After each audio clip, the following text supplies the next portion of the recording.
Paano gamitin ang salitang out of nowhere? So ang meaning ng out of nowhere ay bigla na lang lumitaw, dumating o nangyari nang walang pasabi at walang warning. So there are 3 ways how to use out of nowhere. So una, bigla ang pagdating o paglitaw ng isang tao o bagay.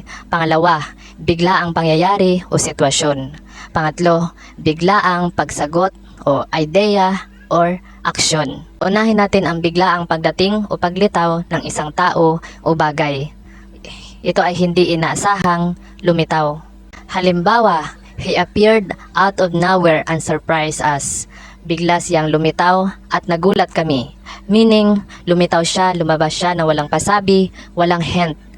Lumitaw siya na parang multo. Pangalawa, bigla ang pangyayari o sitwasyon. Ginagamit ang out of nowhere kapag bigla ang may nangyari na hindi inaasahan, na walang sinyalis. Halimbawa, the rain started out of nowhere while we were walking. So bigla na lang umulan habang naglalakad kami. So sa gitna ng kalsada, bigla na lang umulan na walang sinyalis. Batanghaling tapat, mainit, tapos bigla na lang nag-drizzling. So and the last, bigla ang idea, sagot o aksyon. Ginagamit ang out of nowhere kapag may naisip o may nagawa ang tao ng biglaan. So halimbawa, she laughed out of nowhere. Bigla na lang siyang tumawa ng walang dahilan.